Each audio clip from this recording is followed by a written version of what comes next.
Olá, amigos, muito boa tarde. Aqui é o Wagner Borges falando. Estamos começando o programa Viagem Espiritual, aqui pelos 95.7 FM da Rádio Mundial de São Paulo. Nosso cantinho espiritualista de todos os domingos, de 12h30 até às 13 horas. Estamos aqui com o nosso amigo Jean, dando uma força aqui pra gente hoje. Jean sempre de plantão, se bem que você estava de folga aí nos outros programas, era o Euri que estava no seu lugar. Tô sabendo que você está indo pra praia, né? Tá com esse frio. Mas dá para pegar um vento na beira da praia, comer um peixe frito, né? Bom, vamos lá. Gente, hoje eu espero concluir aquela sequência de perguntas e respostas que eu fiz nos 2 programas anteriores. Como são várias perguntas, não deu tempo de esgotar o tema. E essas perguntas eu colho nos comentários dos programas lá no canal do YouTube. Pessoas me fazem perguntas em palestras e cursos. Eu, então, seleciono as melhores e que tem um conteúdo que, quando eu responder, possa ser útil a resposta para outras pessoas que têm as mesmas dúvidas. Então, eu pretendo terminar hoje essa sequência. Semana que vem a gente entra com a programação normal, com o conteúdo do programa, algum tema, e daqui uns 2 meses ou 3, aí eu faço nova batelada de perguntas e vou respondendo na medida do possível, porque chega muita pergunta, eu não tenho condições de responder a todos como gostaria, por causa da correria de trabalho, mas na medida do possível a gente vai respondendo, tá bom? Vamos lá. Semana passada eu comentei a partir de uma pergunta sobre os chakras. Um ouvinte perguntou se haviam chakras nos calcanhares. Então eu expliquei um pouquinho sobre os chakras e comentei sobre um preto velho e uma experiência que eu tive uma época, mas chegou o fim do programa e não deu tempo de concluir a história. Então vamos pegar a partir desse ponto e daí eu vou desenvolvendo as respostas às outras perguntas. Na década de 80, eu frequentava no Rio de Janeiro a Fraternidade André Luiz, no bairro da Penha. Então ali eu me desenvolvi nas sessões de desobsessão, desenvolvi a mediunidade. Ali, aos sábados, o Valdo Vieira fazia palestras sobre experiências fora do corpo, eu fazia muitas palestras lá também, isso por volta, mais ou menos entre os anos de 1981 e 1986, mais ou menos naquela época. Então o Valdo fazia palestra em alguns sábados, eu fazia em outros sábados, às vezes de sexta-feira à noite também, e ali eu fiz muitos amigos, e havia uma câmara de passes no centro, e eu trabalhava no bairro da Penha, na Avenida Lobo Júnior. E o centro era numa rua transversal perto do Curtume Carioca, ali no bairro da Penha. Então eu saía a pé para lá. Então eu trabalhava de sábado e saía dali direto para as palestras que eram às 3 horas de sábado. E no meio de semana tinham as sessões de desobsessão que começavam por volta de 20h30. Então eu saía do trabalho às 6 horas, tinha a chave do centro, abria e chegava lá 6 e pouca, chegava 2 horas antes da reunião. Então o que eu fazia? Começava a trabalhar antes de todos, mexia meus chakras, dava passe no ambiente, já fazia um trabalho 1 hora, 1h30 antes da turma chegar. Então eu entrava na câmara de passes, inclusive lá tinha um quadro enorme do Ramatiz, que eu gostava muito, e um outro quadro dos chakras. A Fraternidade André Luiz era muito aberta, embora fosse um centro espírita, tinha comunicação de entidades da Umbanda, o Valdo Vieira fazia as palestras lá de projeção, então era muito eclético, era muito legal. E ali eu me desenvolvi e fiz muitos amigos. Bom, eu entrava na câmara de passe, tinha uma cama lá para os pacientes deitarem e a gente aplicar os passes. Como eu chegava muito antes, eu tirava um cochilinho ali antes do pessoal chegar. E às vezes deitado ali, 1h30 antes da sessão, eu tinha saídas do corpo e vi o duplo do salão onde seria realizada a sessão mediúnica depois. A sessão para mim começava às vezes antes e fora. Então eu via a preparação dos mentores trazendo as entidades doentes que seriam atendidas depois. Uma noite eu virei de bruços, né, deitado, estava lá 7 horas da noite, a sessão era 8h30, virei de bruços, né, estou ali para dar uma cochiladinha. E aí tinha um preto velho que aparecia na casa, ele chegou e tocou aqui um ponto na minha nuca, perto da cervical já, e eu fiquei paralisado, não conseguia me mexer. Mas não era uma catalepsia projetiva, anímica, causada pela queda de metabolismo ou pelas ondas cerebrais, normais, como sintomas de saídas do corpo. Era uma catalepsia mediúnica, porque foi causada pela presença de uma entidade extrafísica interagindo no meu campo energético. Ele tocou aqui, eu não conseguia me mexer, eu estava totalmente consciente, eu não tinha caído nem no cochilo, e ele começou a pegar certos pontos na minha coluna vertebral, provavelmente certos pequenos pontos relativos aos chakras, aos canais energéticos que passam ao longo da coluna, que o pessoal que estuda yoga conhece com o nome de nadis, e ao longo da coluna tem 3 nadis importantes, o Pingala, o Ida e o Sushumna, muito conhecido por praticantes de yoga e pessoas que estudam Kundalini e sua ascensão ao longo da coluna vertebral, até que, finalmente, ele tocou em 2 pontos nos calcanhares. E eu comecei a sentir um calor grande, como se tivesse acendido 2 brasas nos meus calcanhares. Eu estava deitado de barriga para baixo, os calcanhares, é claro, para cima, e ao tocar ali, a sensação que eu tinha é que tinha uma energia vermelha alaranjada ali naquele ponto. Aquele calor começou a ficar muito intenso. De repente, uma energia alaranjada subiu dos calcanhares pelo meio das minhas pernas e chegou até a base da coluna. Toda a base da coluna ficou alaranjada, avermelhada, e aí esse fluxo foi subindo pela coluna, era um fluxo de Kundalini controlado por esse preto velho, até chegar no topo da minha cabeça, no chakra coronário, e expandir as energias. E aí eu entrei num estado alterado de consciência e tive uma projeção astral logo depois no salão, que era adjacente a essa salinha. Logo depois eu caí para dentro do corpo, aí eu já estava com o movimento do corpo normal, me virei, sentei na cama e o preto velho do lado falou assim, esses 2 pontos do calcanhar, eles são trabalhados para ativar, é como se fosse uma pré-Kundalini, e esses pontos eram conhecidos dos yogis antigos e também pelos iniciados egípcios de outrora, né? Mas não é bom mexer muito com esses pontos, porque tem que ter uma técnica específica, porque se ativar demais esses pontos, a energia pode sobrecarregar o sistema, então tem que haver uma certa dosagem, e eu mexi nesses pontos para poder essa energia fluir, mas eu estava controlando a média dessa subida para ser no ponto certo que você aguenta, né? Para que houvesse essa saída do corpo sob controle a partir dessa energia. E agora você está sabendo que tem chakras nos pés, e eu ativei também, porque algumas entidades que destruíram o corpo aqui na Terra por suicídio e que estão muito apegadas ainda aqui,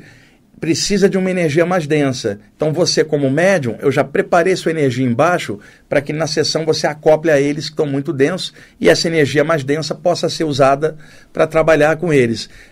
Explica para os seus amigos médiums aqui da casa que nós temos chakras nos calcanhares. Então a pergunta da pessoa é correta e eu tive esse relato do preto velho. É claro, a ativação desses chakras de baixo é mais complexa, porque a tendência nossa é trabalhar os chakras da base da coluna até o topo da cabeça, mas de vez em quando rolam sensações em diversos pontos dos pés, dos joelhos, nas laterais das pernas, na batata da perna também, nos tornozelos, dedões dos pés, dedinho, mindinho.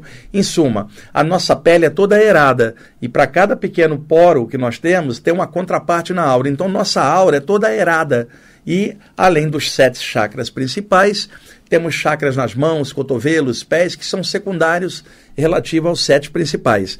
Então, espero ter esclarecido bem essa parte. Não há muita literatura sobre esses chakras dos calcanhares, a não ser alguém que falou alguma coisa ali, ou um toquezinho num livro, mas algo específico não tem muita coisa não, tá bom? Vamos lá.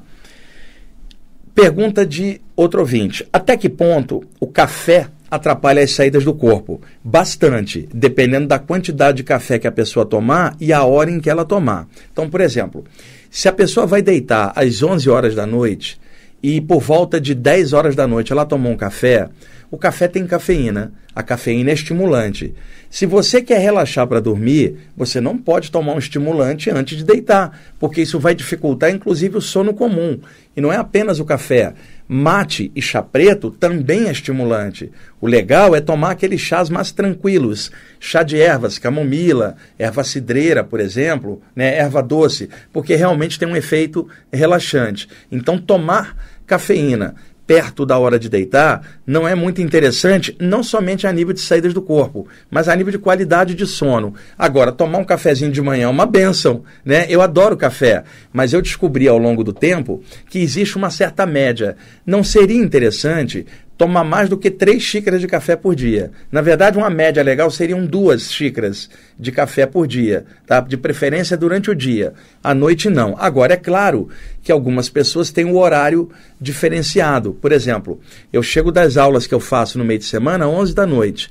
Então não tenho como dormir, eu vou jantar, aí eu quero tomar um café depois. Só que eu durmo 3 da manhã, porque escrevo bastante de madrugada. Então eu posso tomar um café às 11, porque eu só vou deitar às 3 da manhã. Então estou dando um espaço de 4, 3 horas entre tomar o café e deitar. Mas tomar o café pelo menos 2 horas antes de deitar não é muito interessante para a maioria das pessoas. É claro que toda regra tem exceção. De repente o cara toma um bule inteiro de café e deita e tem uma projeção, mas é exceção.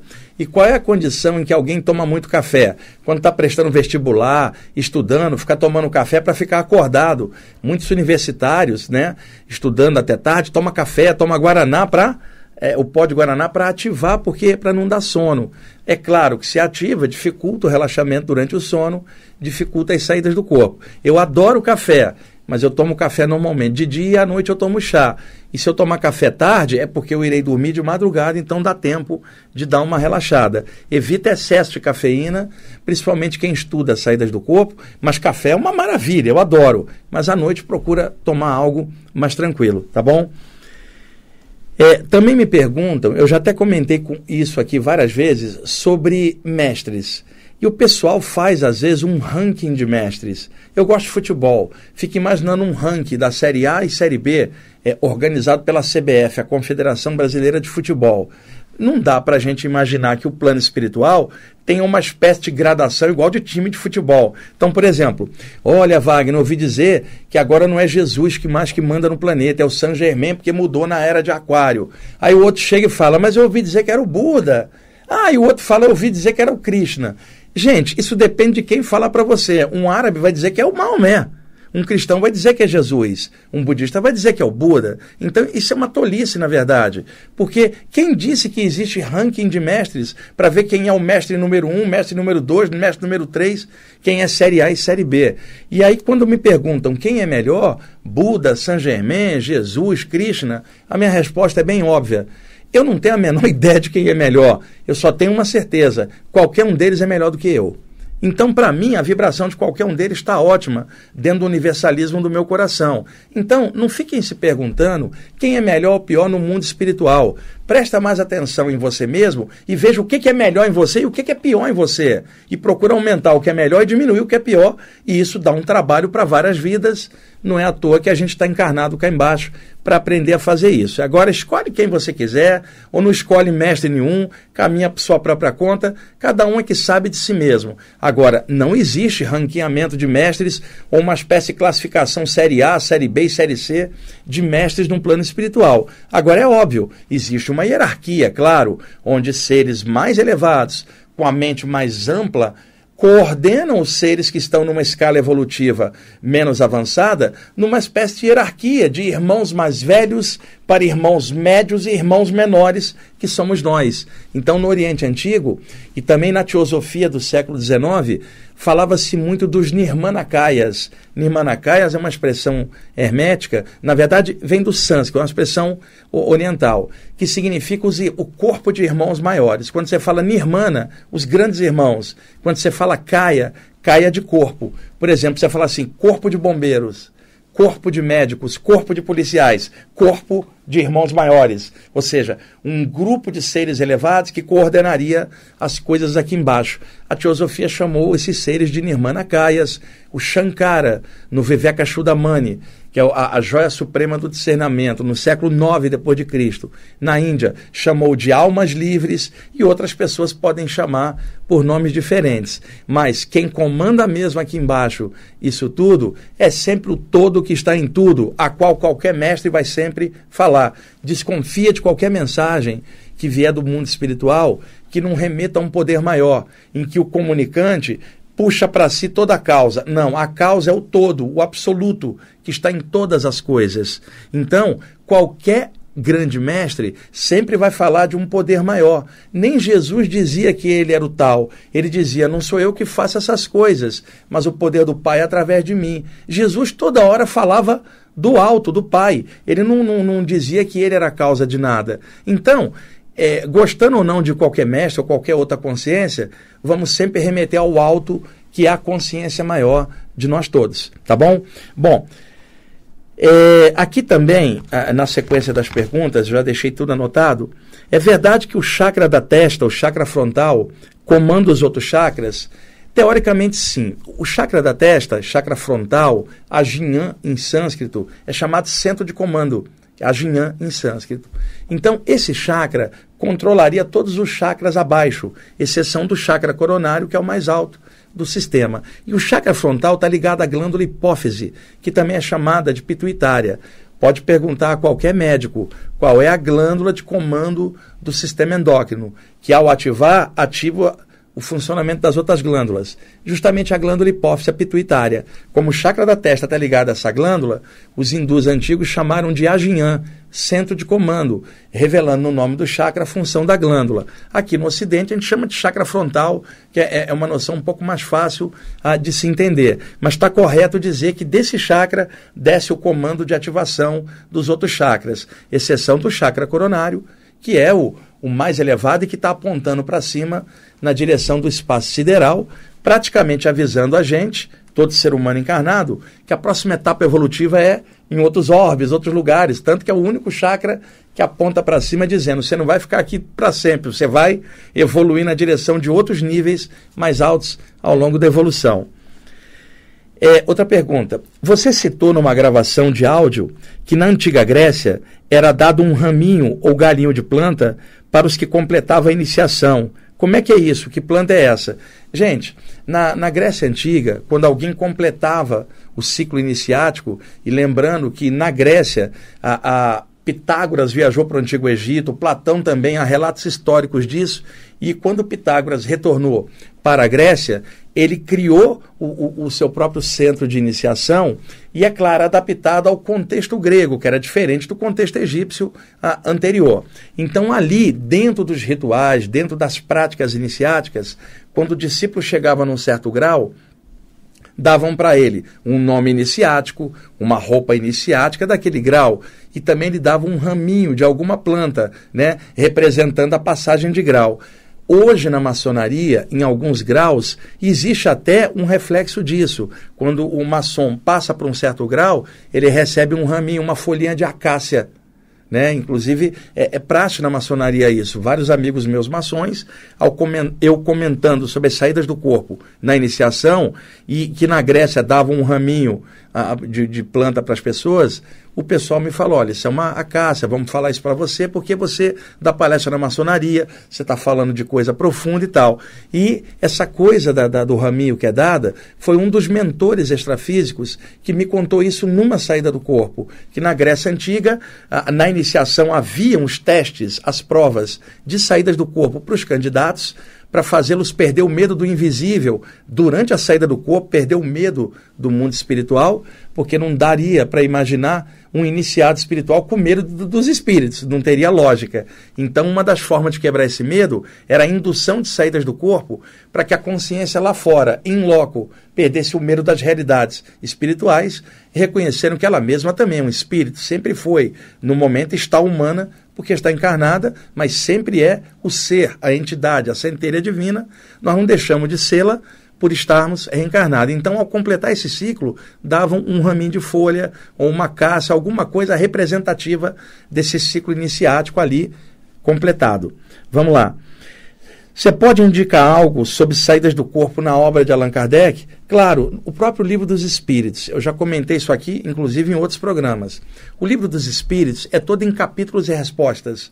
O Allan Kardec perguntava, os espíritos, através de médiuns, respondiam. Ele colocava coordenado aquilo por capítulos e temas, as perguntas e as respostas. Então, o Livro dos Espíritos é o grande livro da cosmogonia espírita, é a pedra angular, a pedra básica inicial do espiritismo. E o que acontece? Ali tem capítulos sobre vida após a morte, reencarnação, por exemplo, vida espiritual, as perguntas dele e as respostas dos espíritos. No capítulo 8, o Allan Kardec chamou isso de emancipação da alma. E vocês podem pegar isso do capítulo 8, da pergunta 400 a 430, onde o Kardec pergunta e os espíritos respondem algo assim: o que rola durante o sono? E aí os espíritos falam para ele: o espírito se desprende da matéria, retorna à sua pátria original enquanto o corpo dorme, comunga com seus afetos extrafísicos, depois volta para o corpo e às vezes nem lembra do que aconteceu. Aí o Kardec pergunta: o espírito pode se perder? Não, ele está ligado ao corpo por um laço fluídico, e eu me lembro da expressão assim: o espírito encarnado está ligado ao corpo por um laço fluídico, assim como um balão está ligado à terra por uma corda que o sustenta, fazendo uma analogia. Vocês podem pegar isso, capítulo 8, Livro dos Espíritos, o capítulo Emancipação da Alma, sobre saídas do corpo, pelo enfoque espírita do século XIX, é claro, porque esse tipo de tema tem vários outros enfoques, teosóficos, ocultistas, conscienciológicos, e aí a pessoa vê qual é a afinidade dela nesse tipo de abordagem, mas o tema da saída do corpo, ele é recorrente em várias outras áreas, incluindo o espiritismo. E além disso, a Revista Espírita, publicada por Allan Kardec, durante os anos de publicação, tem alguns relatos de saídas do corpo mandados por leitores. Vocês podem acessar isso, acho, no site da Federação Espírita Brasileira. Algumas dessas revistas estão disponibilizadas lá, vocês podem pesquisar, tá bom? E só para citar, depois do Kardec, Leon Denis e Gabriel Delany, também grandes autores espíritas franceses daquela época, também publicaram capítulos sobre saídas do corpo em seus livros, notadamente o Leon Denis no livro No Invisível, onde tem um capítulo sobre saídas do corpo. Posteriormente, você tem literatura do Camille Flammarion e também do Ernesto Bozano, grande pesquisador italiano, todas publicadas aqui no Brasil pela Federação Espírita Brasileira, e principalmente no Bozano e no Flammarion tem muito material de saída do corpo. E aqui no Brasil, na série Nosso Lar, do André Luiz, pelo Chico Xavier, tem vários lances de saídas do corpo ao longo da trajetória desses livros. No trabalho do Divaldo Pereira Franco também tem algumas coisas, e no trabalho da grande Ivone Pereira, médium, fantástica, conheci ela já no finzinho da vida, conversou bastante comigo na época, eu bem jovem, ela me passou algumas dicas importantes no desenvolvimento da mediunidade. Então, no meio espírita, tem muita coisa de saída do corpo permeando a literatura espírita. E hoje isso está muito aberto. No passado, tinha até alguns dirigentes espíritas que falavam que não era muito legal fazer saída do corpo. Conversa fiada, a literatura espírita está cheia de coisas de saída do corpo. E hoje, em 2017, muitos espíritas, com a mente muito aberta, sabem da questão da saída do corpo dentro da ótica espírita, que tem muita coisa legal ali dentro também, tá bom? Jean, estamos em cima já? Caramba, ainda tem mais perguntas aqui. Gente, sobraram ainda umas 3 perguntinhas que eu ainda vou matar no próximo programa. E eu quero também no próximo programa, se der tempo, narrar uma experiência que eu tive ontem. Ontem chegou um espírito denso perto de mim, começou a projetar imagens de mulheres nuas na minha tela mental, no meu chakra frontal, para tentar me desestabilizar, né? E aí eu trabalhei energeticamente para confrontar aquelas ideias, para cortar, projetando luz pela testa até cortar. E aí apareceu um mentor espiritual, que é um homem que foi pastor evangélico aqui embaixo, e esse homem trouxe esse espírito para eu poder tirá-lo daqui do plano físico, né? E esse homem disse para mim uma coisa importante, ele falou assim: Deus acima de tudo. E ele falou que o grande erro dos religiosos aqui embaixo é que os religiosos, em vez de falar Deus acima de tudo, eles falam religião acima de tudo. E que essa diferença é crucial. E aí ele me contou um monte de coisas. Falou sobre Jesus por um enfoque assim espiritual. E eu quero compartilhar isso com vocês. O que ele falou para mim? Vamos ver se dá tempo no próximo programa, essas perguntas e mais isso. Telefone de contato 2063-5381 e o site na internet ippb.org.br. Pessoal, estamos em cima aí do tempo. Muito obrigado pela audiência de vocês. E está aqui hoje com a gente a Marilda, que é lá de São Mateus, é ouvinte do programa há muitos anos, veio aqui, eu convidei-a para ficar aqui no estúdio assistindo o programa ao vivo. Marilda, obrigado pela você acompanhar o programa. Um abração para o seu marido, seus filhos, sua família também, o pessoal de São Mateus. Gente, obrigado, Jean. Até mais, pessoal.